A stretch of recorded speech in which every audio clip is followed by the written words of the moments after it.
So hindi ka ba nahirapan na makipagtrabaho sa mga ibang lahi? Kung sino pa mismo, yung iyong kababayan siya maglalaglag sa'yo. Kapag nagsisimula talaga ng pamilya dito sa Canada, napakahirap. Nandito ka na sa Canada, ano bang mga lesson learned mo na na-encounter na hindi ka ito gagawin? Ayan, unang-una yung magtiwala. Magandang araw sa inyo lahat. Welcome to my vlog. It's Noy Tips here.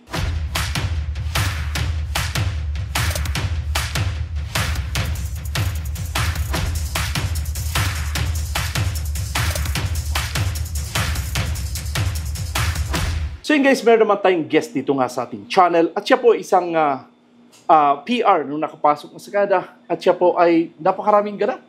Tingnan natin, talaga namang napakaganda ng kwento ng istorya niya. At sana po ay masubaybayan ninyo buo ito ating video. So again, Chard, welcome sa ating channel. Maraming salamat po. Maraming salamat po sa pag-iimbita sa atin dito. That's right. Hello everyone! Magandang araw po sa ating lahat, sa mga nanonood po ngayon ng vlog na ito. Ayan, so welcome po dito. Yun. Ayan, para po makita nyo or mapakinggan naman nyo yung makapagbigay tayo ng konting inspiration sa ating mga kababayan sa munti nating istorya dito sa That's Canada. right. Okay. So again, Chard, unahan ko na, paano ka ba nakarating ng Canada? Ayan, so nakarating ako dito sa Canada kasi kinuha ko ni Mrs. from the Philippines. Okay. Yeah, so nung makapagpakasal kami sa Pilipinas and then after a year, nakarating na ako dito sa Canada. Okay, so mga ilang years ka na ba dito? 7 years. Yeah, Wow, 7 years na ako dito sa 7 Canada. years na sa Canada. So ano bang dati mong trabaho sa Pilipinas? Ayan, so before, nung nasa Pilipinas ako, HR manager ako Okay. ng isang food manufacturing company. Okay. Na kung saan ay nag-handle ako ng thousands of people, ng mga kababayan natin doon. Okay. So ikaw ba ay galing ng ibang bansa bago pumunta ng Canada? Hindi. Talagang sa Pilipinas lang talaga. Actually, ito yung first time ko talaga na makapag-abroad, makaalis ng Pilipinas na sa Canada pa tayo nakarating. Okay. So, ikaw ba ay nanggaling ng ibang probinsya aside lang sa Alberta? Dito lang talaga. So, nag-land kami dito sa Calgary mismo. Sa Calgary mismo. Okay. So, yung kasama mo ngayon, ang pamilya mo? Oo, kasama ko po dito yung pamilya ko dito. So, gaano ba, Chard, kahirap yung may pamilya dito sa Canada? Kapag nagsisimula talaga ng pamilya dito sa Canada, napakahirap. Marami ka talagang ma-experience na challenges. Nung una kasi, mahirap yung pagtataguyod ng mga anak mo. Kasi,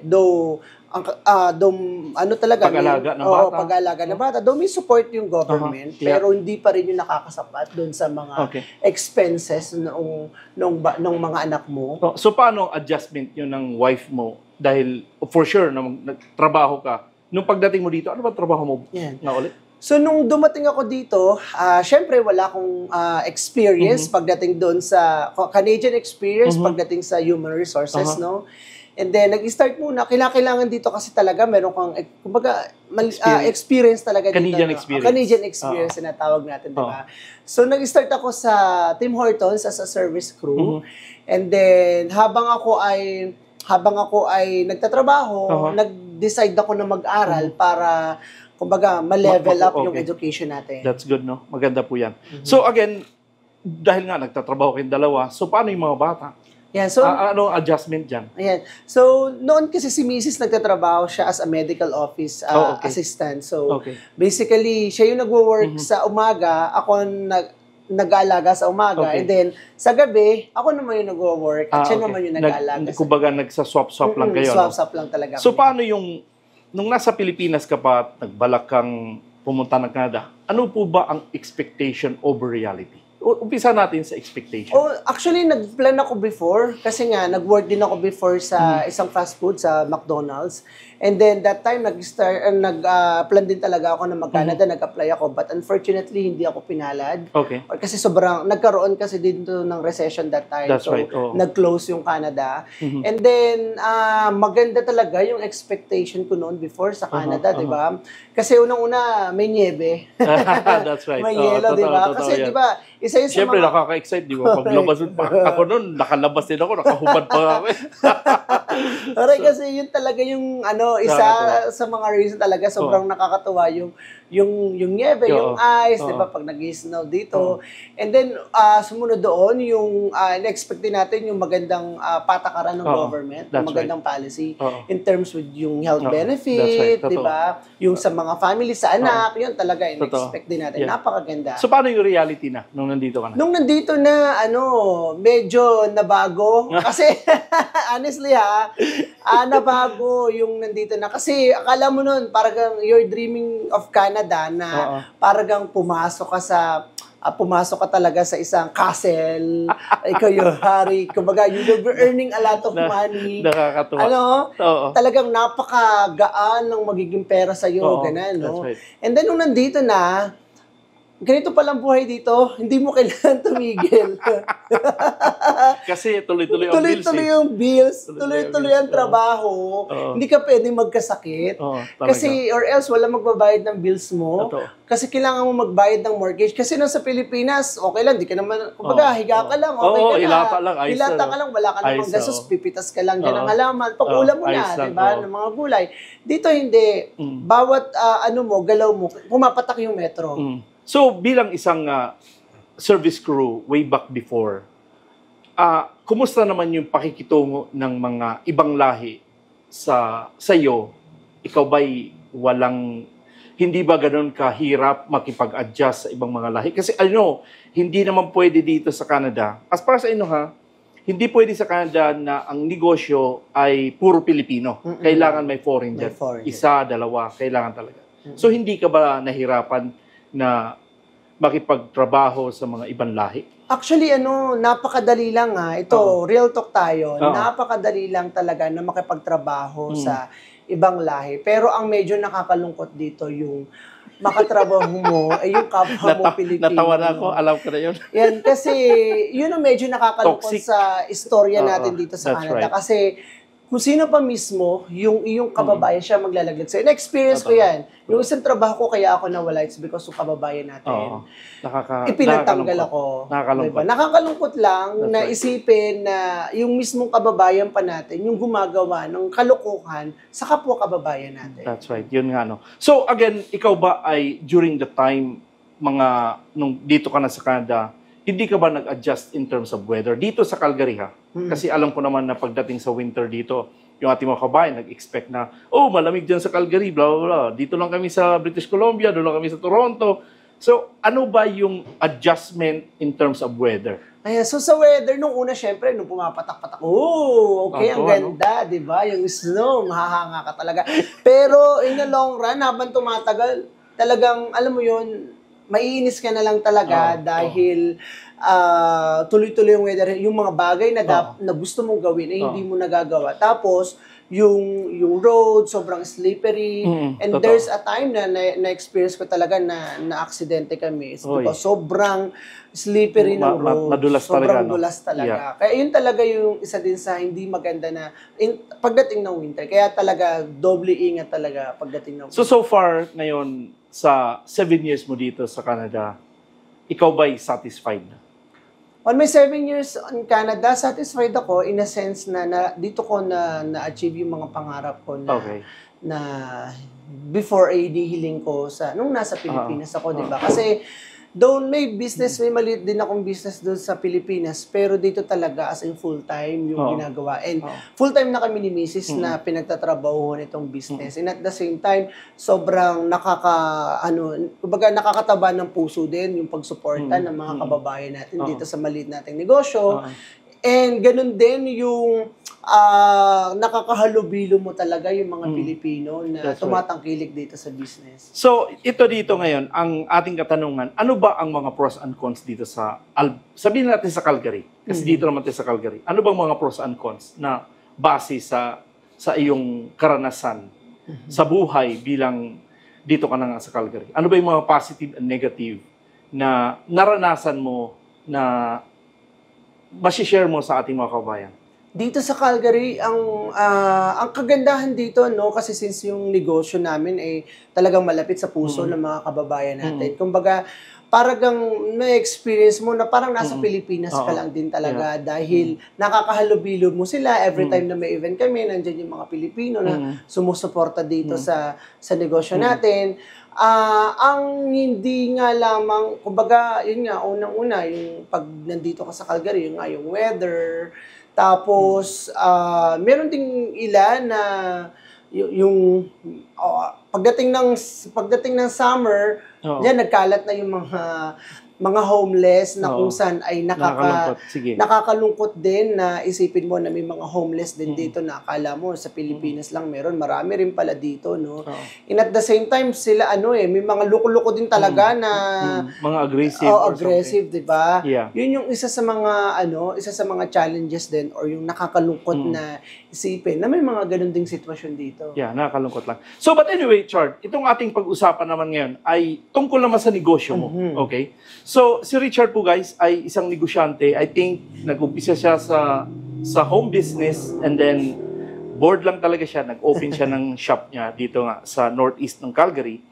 So, Chard, ano ba ang, paano mo to binuksan na from home business into malaki ng business? So, this business started during the pandemic time, 2020, no? Okay. So, kung saan sobrang hirap nung mga na-experience namin. Totoo yun. Sobrang hirap talaga. In a sense na yung produkto, kailangan mong i-deliver sa bawat bahay. Kasi walang gustong lumabas ng bahay. Gusto lahat i-deliver. Deliver talaga. And isang challenge doon ay baka mahawaan ka na kung ano. Kasi di naman natin alam kung may sakit sila o wala, di ba? Yeah. And there's a time na talagang nahawaan kami ng COVID. No? Nag-start kami as a home business, pero may commercial kitchen kami na nirerentahan, and that was December. And then, pag kagandahan nito, nakaipon kami nung month na yun, kasi busiest time talaga of the year is December sa business. And then, pagdating ng January, February, nakahanap tayo ng pwesto. Kasi that time, pinagbebenta na yung mga property, and isa itong pwesto na to namin ay isa sa mga naibenta that time, and napakaswerte namin kasi napakabait nung pinagbilhan namin ng property na to, no. And then nung nabili namin, ayun, so doon na nagtuloy-tuloy yung business ng The Red Box Gourmet. That's right. So ano ba yung motivation mo upang magbukas ng negosyo dito? Sabi mo, ayoko na magtrabaho, gusto ko na magnegosyo. Ano bang motivation mo dito? Ayan. So bukod kasi doon sa talaga sa background ng family namin, lahat kami may business. Okay. Bukod doon, para yung mga anak namin, mapalaki namin ng maayos, no? Kasi nakasakasama namin, di ba? Right.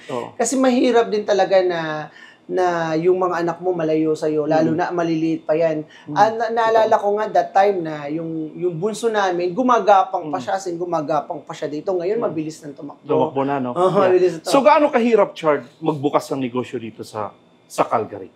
Marami kang challenges na tulad ng? ma-experience. Unang-una yung financials. Okay. You have to think about your financials kung kaya mo ba na mag-produce ng ganun and mag-take ng risk na magnegosyo. Kasi honestly, marami tayong mga kababayan na nag-take ng risk and then at the end of the day, mga 2-6 months, nagko-close. Kasi hindi nila alam kung ano yung gagawin. Kasi unang-una, dapat pag magbubukas kayo ng negosyo, mga kababayan, dapat may knowledge ka sa business na bubuksan mo, no? Hindi porket na dumating sa'yo. Kasi minsan darating talaga sa'yo na, gusto ko magbukas ng business kasi na-inspire ako sa ganitong entrepreneur. Na-inspire ako sa ginagawa niya. Hindi po yun ganon. Kasi kung damdamin yung paiiralin mo, ano lang yun may certain limits lang yun di ba? Pero kung pag-aaralan mo siya, kailangan talaga kailangan talagang i-practice. Practice. Kasi kumbaga, familiarize the business. Kung mag-open ka nga ng business. And at the same time, dapat kung ano yung passion mo, yun dapat yung... talaga. So, ikaw ba isang baker? May background ko ba sa bakery? Si Mrs. talaga yung siya pala baker, pero may bakery kami before sa Pilipinas. Yung kapatid ko. Chard, kasi nga, itong ating channel ay about more on employment, Ano po ba ang ma-a-advise mo sa ating mga kabayan na nagbalak, nag-isip, pumunta sa Canada bilang isang mga trabahador or maging immigrant man sila o anumang pathway yan? Ano po bang ma-advise mo sa ating mga kabayan? So, unang-una, kung kayo ay galing sa Pilipinas, sisiguraduhin nyo sa ating mga kababayan na legit yung inyong applyan na agency. Kasi marami rin tayong nababalitaan ng mga kababayan natin Nabubudol na din. nabubudol, nabibiktima, na-scam kasi mali pala yung agency na pinuntahan nila. No? Pangalawa, dapat bago kayo magbalak, dapat siguraduhin yun na may pera kayo na ibabayad at pagdating nyo dito kasi isa rin yun sa mga challenge. No? Yeah. At pangatlo ay dapat yung mental nyo ay kumbaga ready para pagdating nyo dito kasi marami talaga kayong may experience kagaya nga ng mga nabagit ko kanina nung nagsisimula pa lamang tayo. Ayun. And then, kung halimbawa man na dumating kayo dito sa Canada at nakahanap kayo ng trabaho na ibato kayo doon sa kumpanya na kung saan in-applyan nyo, huwag nyo kakalimutan na kumonek sa Filipino community. Kasi itong mga legit Filipino community na to ang maaaring tumulong sa inyo in terms yung kaunting tulong sa halimbawa yung pagkain or yung mga gamit. Kasi may mga ganun tayo mga Yes, sa mga kababayan. newcomers. Yung pinagsasabi po niya guys, kung kayo man ay mga baguhan lang nasalta dito nga sa Calgary, meron mga binibigay na benepisyo ang newcomers of Canada. Kumbaga, manghingi kayo ng, dati kasi, pwede ka manghingi ng bed. Bibigyan kayo ng bed. So, again, sa pagkain, food bank, meron tayong ganyan. And yung mga Association of the Filipino, meron din, no? Meron tayo kasi ditong mga binubuo na mga association ng mga Filipino dito na tumutulong din dun sa mga kababayan natin, lalo tigit dun sa mga nabibiktima ng mga scams. Natutulungan din sila na mai-connect sa tamang agency ng government or mga non-profit organization para mas matulungan sila. Okay. Nandito ka na sa Canada, ano bang mga lesson learned mo na encounter na hindi ka ito gagawin? Ayan, unang-una yung magtiwala. Ang laki na tawa ko. Yung magtiwala, no? Kasi pagdating mo dito, yun lang naman yung natin, yung makiusap na kinakailangan.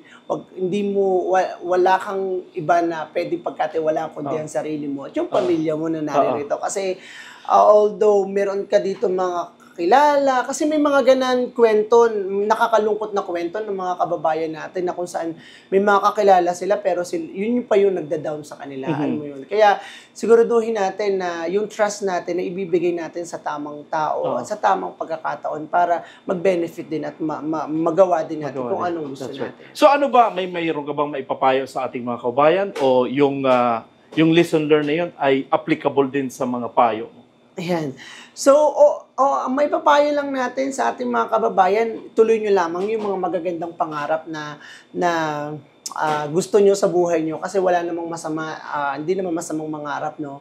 Dahil ito yung mga pangarap na ito ang magdadala sa inyo sa kung saan kayo gusto nyo, kung anong gustong mangyari nyo sa buhay anong nyo. marating? Kung anong gusto nyong marating, kagaya nga lang nung munti nating pangarap na kung saan magkaroon tayo ng maliit na business, kung saan, nandito na tayo ngayon no, sa maliit nating business dito sa Canada na hindi natin inaasahan talaga na magkakaroon tayo ng business dito dahil ordinaryong Pilipino lang naman tayo nung dumating tayo dito. Pero dahil sa pangarap na dala-dala natin sa ating puso, ay nandito na tayo at naghahanap buhay, nagnenegosyo tayo dito sa Canada. Ika nga, napakaswerte natin na makarating dito sa Canada as an immigrant kasi lahat ng tao, lahat ng Pilipino ay gusto makarating dito. Plus, tapos magkakameron ka dito ng successful business. Isang malaking blessings na talaga yon galing kay Lord na nagkaroon tayo dito ng negosyo. Okay. Yeah, so but again, promote mo naman yung business mo. Ayan, so mga kababayan, so inaanyayahan ko po kayo na bisitahin yung maliit namin negosyo dito sa Calgary, Alberta. Yung address po namin ay sa 1803725 Randallhorn Drive, Northeast, Calgary, Alberta. At kung nagtatanong po kayo kung ano po ba yung business natin dito sa Calgary, ito po ay bakery, Filipino bakery po dito. Meron po tayo ditong iba't ibang pagkain na inihahain din kasi yung famous, tikman nyo po, subukan nyo pong tikman yung ating famous na ensaymada dito. Meron po tayong mga cakes, meron tayong bibingka, may mga dessert po tayo dito at nagdagdag na rin po tayo ng mga produkto at mga pagkain kagaya po ng Cebu lechon.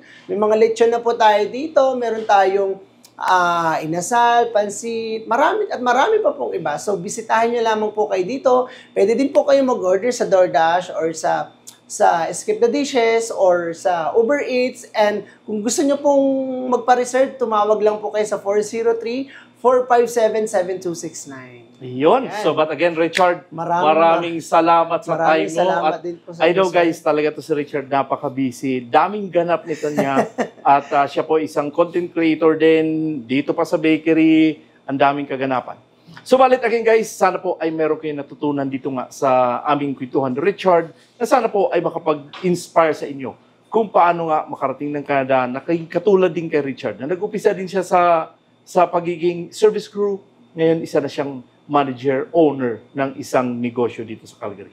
So, again guys, kung hindi pa kayo nakapag-subscribe, sana po ay makonsider i-like, i-subscribe. Huwag niyo kalimutan lagi i-click ang notification bell para updated kayo tuwing meron ko in-upload dito nga sa ating channel. So, ganun pa man, pwede niyo i-share to ating mga videos sa inyong mga kaibigan, kamag-anak na gusto at nagbalak pumunta sa Canada na katulad sa iyo, na sana po ay makapagbigay man lang ng ideya kung paano makarating na Canada.